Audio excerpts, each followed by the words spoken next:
Howdy, y'all. I'm Adam the Renaissance Nerd. And I've been waiting for this day, in particular, since last Friday. Lord of the Rings, Rings of Power, Episode 6 is perhaps the worst in the entire run of this first season so far. With still 2 episodes to go, I'm wagering it could very well still be the worst at the very end. Because, as we've discussed on This Is Mortar Country and on the Roundtable and subsequent discussions all around the world, it treats the viewers like idiots. It treats the viewers like idiots because it's trying to make you accept implausible and illogical events from a very stupid battle to a volcano erupting because a bunch of water hit lava. They don't understand movement of time in the show. They don't understand geography, but for the shills in the stands, none of that matters. I said that there were going to be several, if not most, shill reviewers who were going to say, this is it. Episode 6 proves that this show is going to be great.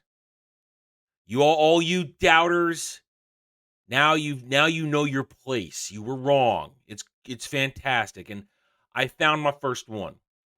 We are Tuesday, October 4th, 2022. I've been patiently waiting, and I've been graced with it. Now, of course, we are at The Guardian, which is by no means a worthy publication whatsoever. But they're the first one I found. Written by Luke Holland, who, by the way, needs to understand what good pros are. We're going to read this, most of it. We're going to skip a couple paragraphs here and there. But we're going to read this, and you're not only going to be gifted with some of the cringiest writing you've ever seen, but some of the sappiest, worst takes you've ever seen. We start with the title. Now we're Tolkien. After 6 glacial hours, the Rings of Power is finally worth watching. We remind you, this was the 6th hour this last week. 5 hours in, nothing happened. Walking, talking, nothing happened. A host of horrible, insufferable characters that nobody likes, who have the character development this thick. And, of course, the worst dialogue we've seen since, well, I don't know when. So here we go. Let's read this a bit. Now, he's going to admit in these opening paragraphs that it's boring, and it's been boring, and it hasn't been fun. It's been a painstaking build-up, mainly of people chatting by pretty trees, but now faithful fans who haven't already given up have been rewarded with the best big-budget TV in years. Whether you're a Tolkien obsessive or sort of a dabbler who doesn't give an nth conquer what a Silmarillion is, granted, this is somebody in the United Kingdom. Guardian's a UK publication, so they're going to be using UK slang, but it still sounds stupid. And I'm sure our brothers and sisters over on the Isles, they will concur that this is stupid. It sounds dumb and it's written poorly. And conquer what a Silmarillion is. It's not hard to see why reactions to the Rings of Power have been mixed. No, reactions have been terrible. Nobody likes it. No actual Tolkien fan likes it. Only the fake fans in the stands like this. The fake fans who pretend to get outraged that how dare we push back at this diversity and inclusive cast. We're going to mention that because he has to touch on that. There's a scene in Return of the King where Pippin is staring across the calm, still mists of Pelennor fields, waiting for Sauron's orc armies to lay siege to the city of Minas Tirith. It's so quiet, he says. It's the deep breath, says Gandalf before the plunge. That's how Amazon's bazillion-dollar take on Tolkien felt for its first 5 episodes. A build-up, albeit an astonishingly bonny one. I believe bonny always means good. It's a bonny lass, a good lass, like that kind of stuff. Yeah, no, it hasn't been good. It's been dull. It's been boring. It's been, frankly, showcasing evil people. Psychos! The Harfoots are psychos! To something big, gripping, and hugely exciting that was yet to happen. I'm still waiting for the excitement to happen. All right, he's going to go on about how it's been boring. How it's been boring, how it hasn't how it's not that great, but we're going to touch on this right here. The show, whose first season alone cost Amazon almost 400 million pounds, based on an IP adored by so many and so intensely for so long, was always going to attract opprobrium. I don't even know what that is. This is somebody trying to sound smart, I guess. I don't know. Here it comes. This doesn't refer to those grammarless whinges about how the presence of dragons, wizards, and sentient trees in a fantasy world is fine, but people of color stretch credulity too far. These comments will henceforth be given all the attention they deserve. None. When we did complain about it, we complain about it from a lore standard. Not that they don't deserve to exist, but because it's from a lore standard. You witless twerp. And if you check everybody's reviews, which of course they haven't because this person exists in their little echo chamber, we don't talk about the skin color anymore. We talk about how bad the show is. We made fun of it in the opening couple of episodes, but we moved on because that's not the core. What's wrong with this? There's so much more wrong with Rings of Power. But they had to get that in to go, look, remember, I'm an ally. I'm calling all these horrible, toxic nerds. I'm calling them out, calling them all horrible. Critics pointed to the plot or the void into which some might have considered putting a plot. There was no quest, no tangible baddie, zero comic relief, and this is truth right here. Few characters to root for, the show's almost defiant insistence on doing nothing to keep viewers unfamiliar with the intricacies of Tolkien's appendices hooked, not helped by episodes coming in at well over an hour apiece. This is truth. Careful, you let some truth slip through. Now here's where we get to the horrible, or the cringe. Mainly, though, it was the B word for all the millions spent on it. The best efforts of a superb cast. What show are you watching? Everybody in this show cannot act. This guy has the emotional range of a mollusk. She's an insufferable dumb bitch. And Lenny Henry is Lenny Henry, from what I've been told. And I don't see, is there a Morford Clark picture? Or then Morford Clark and everybody around Morford Clark. They're all terrible. This is not a cast. There is not one recognizable name. I mean, those in the UK know who Lenny Henry is, but across the pond, we have no idea who he is. The rest of the world has no idea who Lenny Henry is. No anchor to this cast. Great ensemble casts thrive because of an anchor. Star Trek: The Next Generation, when we all loved it. Now we try to forget it now because the cast won't shut up. At least that's what it is for me. Patrick Stewart was the anchor. A powerful presence that kept it together.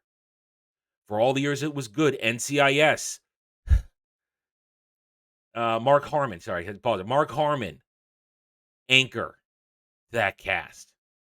If you have an ensemble cast, you need a powerful anchor. This cast has no anchor. This is not a good cast. None of them can act.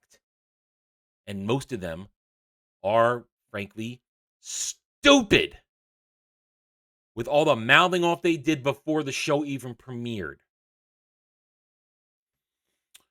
The technical artistry present in every single profligate frame. Oh, you mean the landscape shots of New Zealand that everybody associates with Lord of the Rings that we all do love to look at? Well, that's going to be gone because they just started production of season 2 in the UK, which doesn't look like New Zealand. Sorry to say. No. So the one of the few crutches they always like to say, oh, it looks nice. It's not going to look as nice from a landscape purpose, and we're going to go from room to room again. It was boring. Oh, truth. A skirmish with a cave troll, a ballyhoo with a warg, a few orc dismemberments, a scary scene in an abandoned house, and a chain gang brawl down a big hole aside, it quickly became apparent, most of the time, what you were getting were scenes in which the characters rallied, ripe, and portentous dialogue, usually near a pretty tree. rallied ripe and again, the dialogue has been horrible. Swallow your tongue. The sea is always right. Quench your thirst with the sea. There's a tempest in me. Give me the meat. Give it to me raw. Give me the meat and give it to me raw. I had to put it in there. Of course I had to put it in there. That's not going to get old anytime soon. The dialogue is not good. It's terrible. It's written by kindergartners, basically, who don't understand how the real world works and how actual relationships work. All they know is me, me, me, me, me, me, me. That's all they know. That's all they know. It was a misplaced assumption that Tolkien's world would be enough to keep viewers enthralled, and for some Tolkien enthusiasts, it probably would. But these were often the same folks irked, even repelled by the show's creative license with the lore and characters such as Galadriel, Warrior Queen, whose warrior badassery. Even I don't use that word that much anymore, and I like the word badass. Thank you, Johnny Lawrence. Badass. You just say badass. In the eyes of some, frankly at odds with her more cerebral Kate Blanchetti iteration from the books and Peter Jackson's films. I mean, first of all, no, we are repelled by Galadriel, Warrior Queen, because that's not Galadriel. That's why we're repelled. And on top of it, the fact that Morfydd Clark is an abominable actress who could only scowl unless she's riding a horse. Either way, that's not why we are rejecting her. And their interpretation of Galadriel is an insufferable bitch who likes to order everybody around and bully people until she gets her way, because she is always right. I guess she's the sea. Conversely, many viewers have been put off by the show's indifference to brevity. It was starting to feel like Rings of Power could turn out to be the most expensive failure since someone said, quasi, we need a quick mini budget. Oh, it's already a failure. It's a massive failure. Not going to be, it is a massive failure. And here we go. Here comes what we've been waiting for, why it's going to work now. And then on Friday, everything came together in spectacular fashion. This was the Lord of the Rings as we knew it. Staggering scale, incredible tension, hackle racing horse charges, grimy one-on-one slugouts. Oh, really? Arondir's superb fight with that super ripped orc surpassed even Aragorn versus Lurtz from the end of Fellowship of the Ring. You mean Arondir getting thrown around like a rag doll using inappropriately wide-swinging elven kung fu acrobatics and then getting orc pox at the end of the fight? You mean that awesome scene where if that orc had one weapon, Arondir would be rightfully dead, as we all wish he should be, because he should be dead.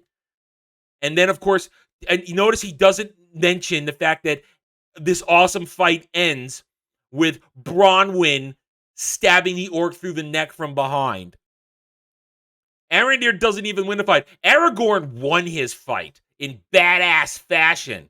Took off Lurtz's arm and then took his head off. Yeah, Aragorn fought like a man.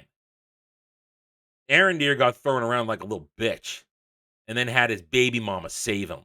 So excuse me, I don't know what you watched, but what I watched was not a grimy one-on-one slug out for the ages. It was pathetic and dumb, with your acrobatic elven combat and electrifying scenes such as Galadriel's interrogation of Joseph Maul's elf-turned-bad Adar, episode 6 Adar. Oh, you mean the episode where you mean the moment she goes, I'm going to kill everything, where she goes full man with a mustache on him.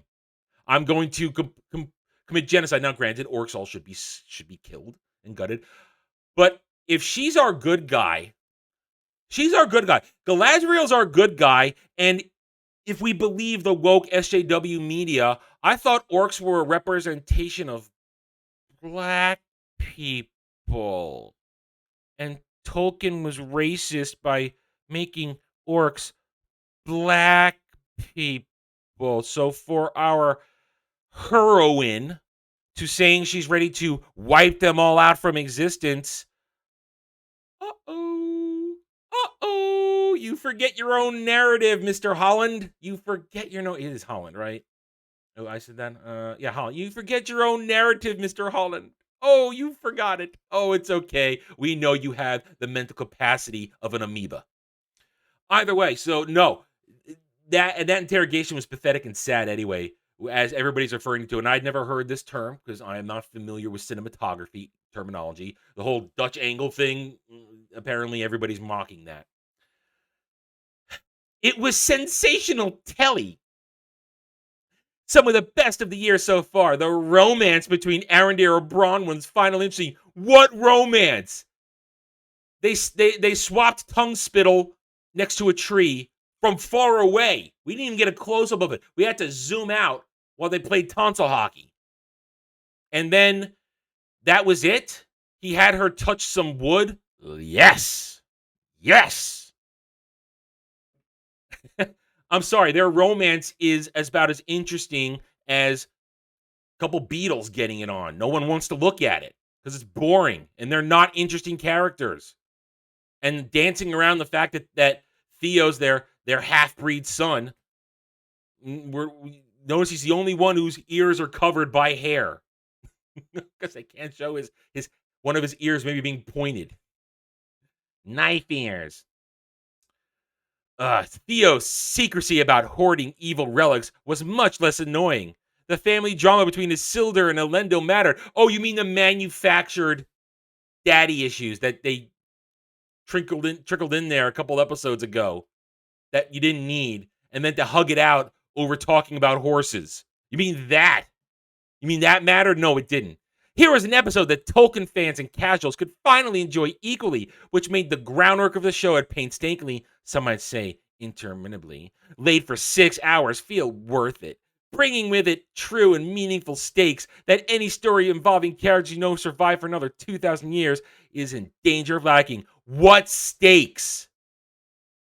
Tell me the stakes. You mean the fact that somehow Halbrand, who is Sauron, knew that army was still there marching towards that tower in that town, even though it had been months, according to him, since he'd been there, and it should have taken them weeks, if not months, to reach that place from Numenor? Oh, yes, those are the stakes.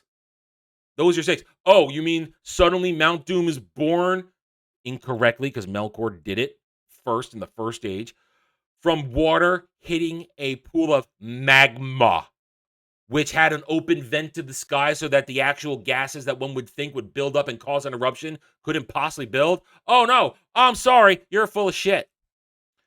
And with long overdue to reward faithful viewers indeed, a vindication for all the invested time. We have Mordor. We know Sauron is skulking about. No, Sauron's right there. He's right there, lusting after my legendary warrior princess. They're gonna F, and I can't wait. The stranger could be friend or foe. No, he's a wizard. As could be Halbrand. No, he is Sauron. Galadriel's a loose cannon. But she's so awesome. Yes, queen, she can dodge arrows while doing horse acrobatics. It feels like a show revived, and it looked as though colossally expensive exploding mountain. Though it is fanciful to expect an episode like this each week, anyone who gave up before episode 6 surely now needs to reconsider that position. The prologue is finally over. Your season of 8 episodes, you're saying that it's acceptable that it took 5 episodes to get even anywhere. If this was network television, this show would be canceled. If Amazon had not invested all the money into all the seasons already, it would be canceled. This person does not understand how television should work, how storytelling should work. A prologue should not last for 5 hours. Even if the last episodes of the season only are half as good as this, House of the Dragon can no longer claim to be the only top drawer, big budget fantasy show around. Rings of Power took its sweet time, but it got there in the end. No, it hasn't gotten there. This show is a complete and utter disaster. It is terrible. It's not fun, and it spits in the eye of lore and fans. And this moron reveals himself in this review. Now, I'm sure other reviews are going to pop up as the week goes on before we get to Friday, and maybe it will be the episode we will get the unrequited coitus between Sauron and Galadriel, who should be married with children, or married with child at this point. No, we're going to, again, I predicted this. I said it on Sunday. I think I might even said it on Saturday. We're going to get that moment where they're going to F, maybe it's the post-bed where we get the line, I had a husband. It's going to be a post-coitus or pre-coitus moment. Either way, I want it. You owe it to me so I can mock you relentlessly. God, this show is terrible. But if you want to watch us rip it apart, remember to join us every Saturday at 7:30 p.m. Eastern on this channel, as long as the season is going on, for This Is Mordor Country, where myself and a panel of fellow actual fans rip it to shreds. All right, I'm done. Thank you for watching this video. If you enjoyed it, a like would be very much appreciated. If you are new here, I invite you to join me as I hope to earn your trust and support.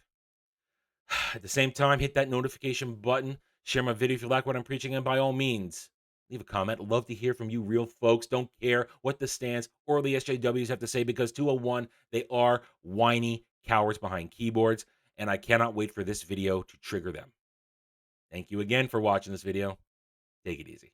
Thanks for watching, everybody. If you want to get in touch with me, you can reach out to me at therentnerd@gmail.com. That email's for channel business only, so I check it on a daily basis. Also, you can find me at the Geeks and Gamers forums under @ROAS, and you can find me at Rumble and Odyssey, The Renaissance Nerd. Thank you again. See you next time.